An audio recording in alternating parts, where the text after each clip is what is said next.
Stay tuned, because in just a few minutes, we'll travel from ancient Egypt to India and beyond, uncovering the missing manual of Christ consciousness.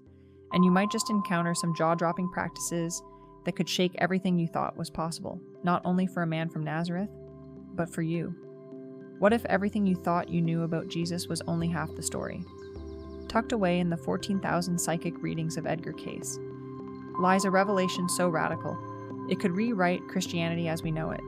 Cayce claimed Jesus didn't descend to earth already in full divine alignment, but became divine, recapitulating his past life, spiritual successes, one meditative breath, one disciplined and virtuous day at a time, going deeper and perfecting lifetimes of sincere prayer and meditative alignment and action. Imagine if the lost years of Christ were less about sandal shopping and more about ancient breathwork, spiritual science, and mind training that any one of us could tap into, even before our morning coffee. In this episode, we'll journey into the temples and silence that made the Christ, explore Cayce's prophecies about a modern wave of Christ consciousness, and by the end, hand you the exact meditations Cayce said Jesus used to reach unity with the infinite. So yeah, you may want to bookmark this one. Before we go further, sound off in the comments. Do you believe divinity is earned, remembered, or received as a lightning bolt? Be bold, this isn't a pop quiz, it's a soul quest. The vision that changed everything, Virginia Beach, 1944. A frail woman, just above a whisper. I saw him by the river, meditating. His whole body was light.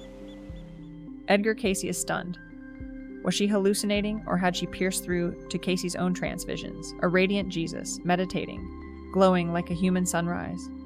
Turns out it wasn't a hallucination, but a glimpse into a missing practice the Gospels forgot to mention. It's okay, most of us skip footnotes too. These readings revealed Jesus wasn't granted instant perfection. He learned by doing, Cayce says, dissolving the line between teacher and student, man and God, through rungs of spiritual practice. For centuries, even whispering a human path for Jesus tiptoed on the edge of heresy. But Cayce's files give us, well, receipts. Pause. If Jesus had to learn enlightenment, what does that mean for you and me? Drop thoughts below. Skeptical side eyes and heart emojis equally welcome. Let's make the comments section a safe haven for curiosity. The Lost Years, Global Discipleship and Ancient Tech. According to Cayce's trance vision, Jesus' vanishing act from ages 12 to 30 was anything but idle. He trekked from temple to temple, Egypt, Persia, India, a spiritual gap year on steroids. These weren't collect-them-all stopovers. Each location was a reawakening of wisdom, cultivated over many incarnations. Picture the deleted montage.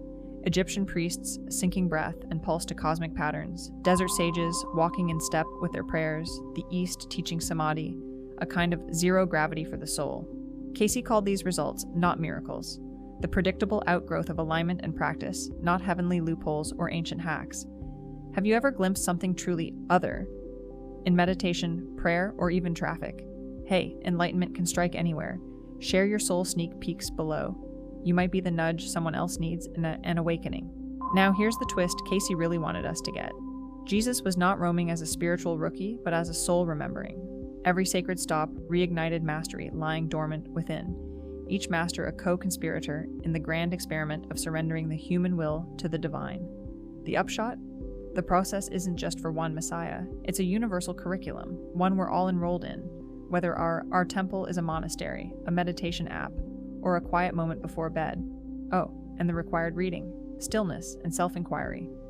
Not as clickbaity as you'd hoped? Don't worry, the next part gets weirder. Part 2, the discipleship in the East. When Cayce described Jesus' lost years, you could feel the weight in his words, almost as if you were eavesdropping on a sacred secret. These weren't ordinary gap years. These were years of transformation, of losing and rediscovering everything you thought you knew about yourself. Kind of like a spiritual version of Eat, Pray, Love, but with fewer Instagram moments and more cosmic consciousness. According to the readings, the trail of the young Jesus doesn't just drift into obscurity, it leads sharply east, across burning sands, ancient temples, and into the luminous mystery of India. This wasn't sightseeing, this was soul-forging. In India, Cayce says, Jesus had to check his ego at the door. The masters there didn't bow to him, they trained him, tested him, and rumor has it, probably made him sweep the meditation hall. He learned that breath isn't just for survival, it is the bridge to the infinite. Silence wasn't empty, it was the crucible where every scrap of personal identity could be melted down. These teachers introduced him to samadhi, a state where awareness absorbs itself into pure being, kind of like the universe binge-watching itself and forgetting about time. Every day before dawn, Jesus would sit in total physical stillness, spine upright, hands open, breath flowing in a circle. Inhale, receive the pulse of divine love. Exhale, return that love to every corner of existence. No petitions, no wish lists, no, dear God, fix my camel. Only communion.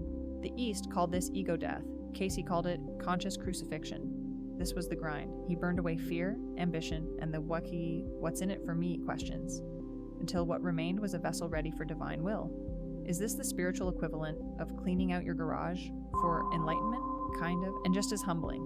Now imagine this. All the miracles in scripture, the effortless healings, insights, and gravity-defying confidence, not exclusive perks.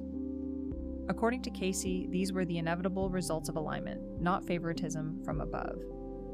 But here's where it gets practical and personal. Cayce's readings lay out a sequence that anyone can try. Ready? Sit in complete physical stillness. Focus on breath entering and leaving your nostrils. Release every personal concern, ambition, and title. The mind really loves its titles. Open your heart center, focusing on receiving divine love, not just squishy feelings, but real energy. Throughout your day, let your words and actions flow from that state, not perfection, but presence. Still skeptical? The readings claim this isn't reserved for saints or gurus.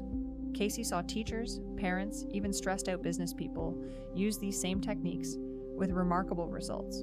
Letters poured in describing healed bodies, dissolved anxiety, and a peace they never could have predicted. If miracle stories make you roll your eyes, try rolling your mat out tomorrow morning instead.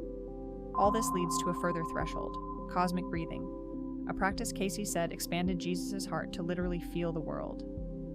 Are you willing to breathe for the planet?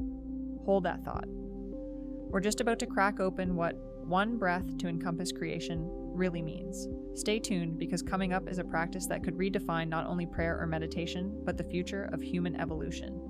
And don't forget, drop a comment. What's the weirdest thing you've ever experienced in meditation? And did it change you? Or just make you late for breakfast? Part 3, the breath that embraced the world. According to Cayce, Jesus' next training stage wasn't about miles or monasteries. It was a journey inward, past geography and history, into what he called the inner cosmos. This is where things get extra mystical. No passport required, just your willingness to show up and breathe. Cayce taught that through cosmic breathing, Jesus learned to expand his awareness until the boundaries between breath and universe vanished. He described it in deceptively simple terms. Breathe in the life of God. Breathe out love to every atom of creation. Simple words, impossible depth. Each inhale was meant to draw in the very consciousness of the infinite. Each exhale was a donation, a blessing sent back out to the world, like returning borrowed light.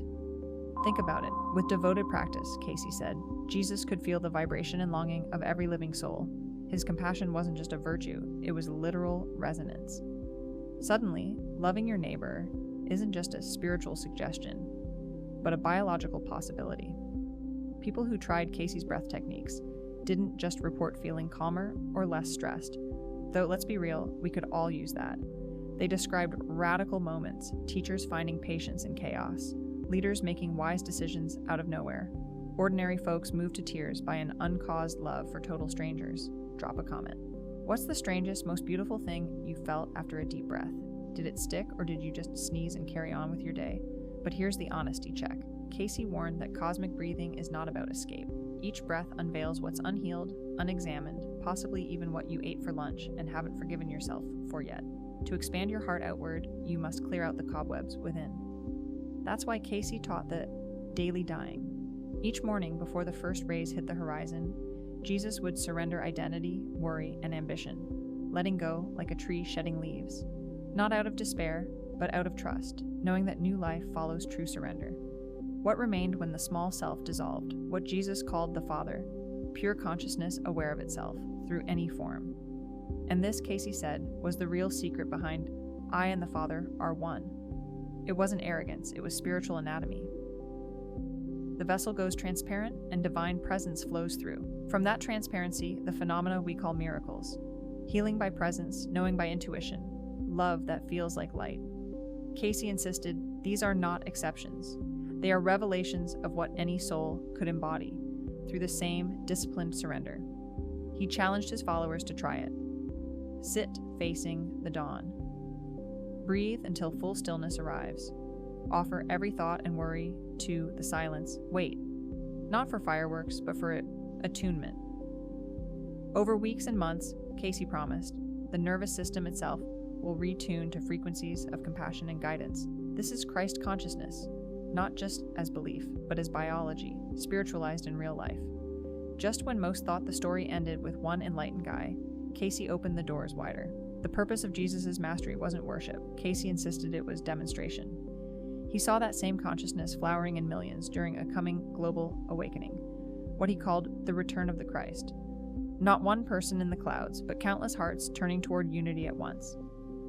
What does this mean for you? It means these practices don't need to stay locked in holy books. They're waiting on your next breath. What's holding you back from trying right now? Your response might spark someone else's leap. Stay tuned. The prophecy Cayce made about the awakening isn't just about the future. It may be beginning inside you right now. Part 4, The Awakening of Our Time. Cayce's final readings didn't just turn toward the past. They looked directly into our future, and honestly, the picture is a lot more dramatic and hopeful than any end times movie. He prophesied an era when meditation, once stashed away in monasteries and Himalayan caves, would spill out into everyday living rooms, lunch breaks, and city parks. He called it the return of the Christ consciousness, not the reappearance of a single miracle worker, but the collective awakening of the same radical awareness in millions. Just your average planetary upgrade. He said this new age would begin in the early decades of the 21st century. Spoiler alert, that's right now. And if you look around, the clues are everywhere. Yoga studios dot every city. Even kindergartners are doing mindfulness instead of detention. Neuroscientists are probing compassion with MRI scanners. It's like the world is remembering something it forgot. That divinity isn't a secret we dig for. It's literally baked into consciousness itself. Cayce predicted that those who devote themselves to daily meditation become tuning forks for this new energy. He called them way showers, ordinary people becoming silent lighthouses so others can find the shore. His method? Far simpler than you might expect. Set aside 15 minutes each morning. Bonus if you face the rising sun. Let your breath fall into steady rhythm.